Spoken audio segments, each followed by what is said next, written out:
Over the course of the last week, all of Denmark has been focused on planning and hosting several very special events. The first one took place today, when Princess Isabella arrived at Aarhus City Hall at around 2 o'clock in the afternoon, accompanied by her parents, King Frederik and Queen Mary, as well as her younger siblings, the twins Vincent and Josephine. Upon her arrival, the atmosphere was filled with affection. Citizens gathered in front of the city hall, enthusiastically sang "Happy Birthday," paying tribute to the young future lady of the royal family. Although not all members of the family were able to attend, Prince Christian was completing his military training, and Queen Margrethe was occupied with other commitments. Those who were present created scenes that have already spread across the world.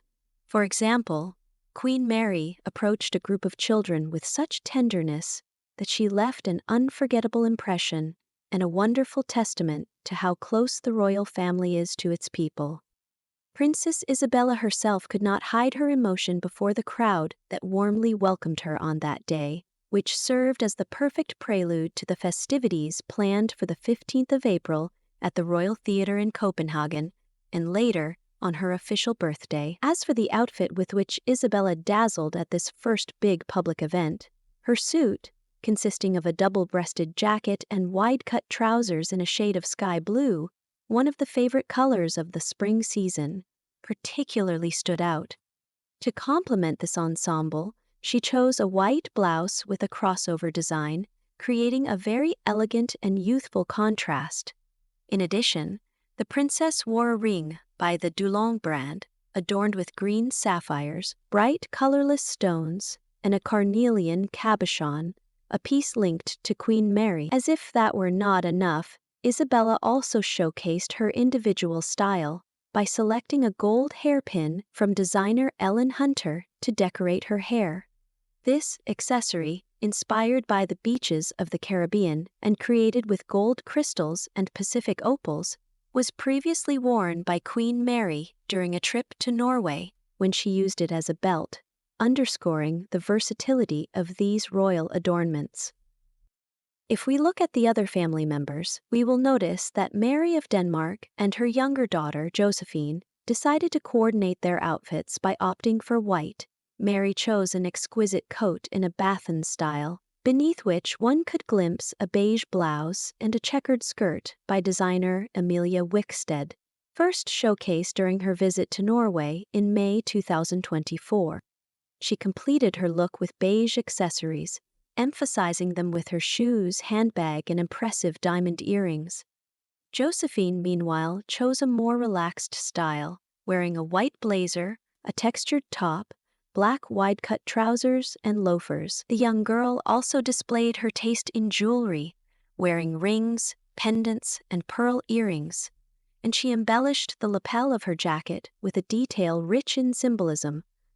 A daisy-shaped brooch created by Georg Jensen, which originally belonged to Queen Margrethe. However, the gathering at Aarhus City Hall was not limited to smiles and greetings. An extensive program awaited the royal family and the many guests.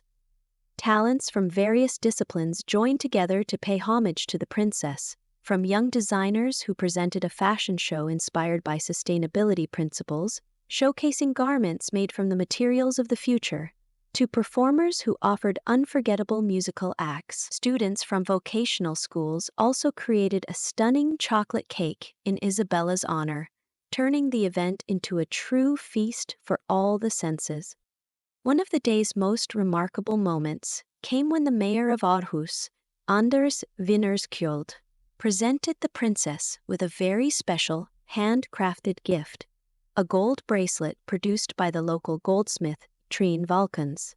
Created using a technique that traces back to archaeological finds from the Roman Empire, it bears a resemblance to the necklace Queen Margrethe received for her Golden Jubilee. Thus, Isabella begins her jewelry collection with a work of art that unites local history with the continuity of Danish royal tradition. Speaking of jewelry, it is impossible not to mention the famous Connaught bracelet, a delicate open gold piece that Princess Isabella wears on her left wrist, and which appeared in her official portraits for her 18th birthday. The Connaught bracelet is held in high esteem by many European princesses, such as Nataline of St. Wittgenstein-Berleburg and Olympia of Greece. Even young Josephine, Isabella's sister, received her own version of this piece on her 5th birthday. The exact origins of this accessory are not entirely clear, but it is believed to date back to the beginning of the 20th century and arrived in Denmark through Queen Ingrid. Since that time, it has become a feminine heirloom that is passed down from generation to generation within the royal family. All of these fashion choices strengthen the modern and accessible image the Danish royal family projects to the public, particularly at large events like the one at Aarhus City Hall.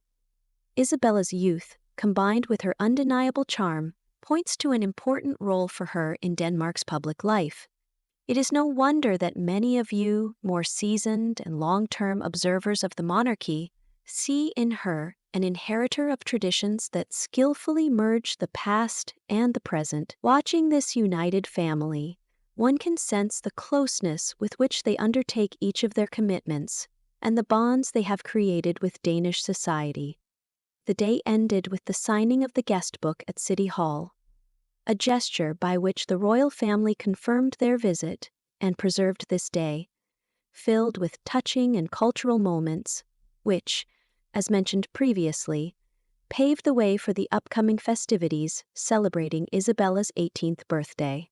It should not be forgotten that in just a few days, namely on the 15th of April, a grand concert will take place on the old stage of the Royal Theatre in Copenhagen, where various artistic performances will be dedicated to the princess. Furthermore, the central event on the 21st of April will bring new surprises, speeches, and undoubtedly the official presentation of Isabella as an adult member of the royal family.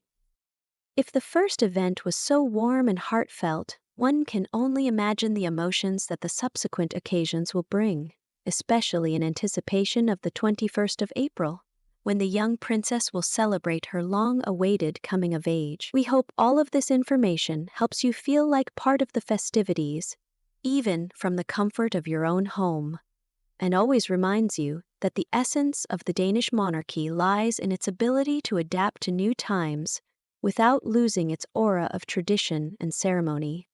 In the end, we are witnessing a transitional period in the princess's life, as she slowly but surely prepares to write a new chapter in the history of Denmark and the European monarchy. With each event, every smile she offers, and each outfit imbued with profound symbolism, Isabella stands before the world as a fresh, promising figure. Let us continue to follow her on this royal path, believing that her future reign will bring the same sense of closeness, respect, and charisma already define her today as the new heir to the crown. Thank you very much for staying with me through this detailed overview, and I look forward to bringing you the next news, which will undoubtedly continue to excite everyone interested in international royal families.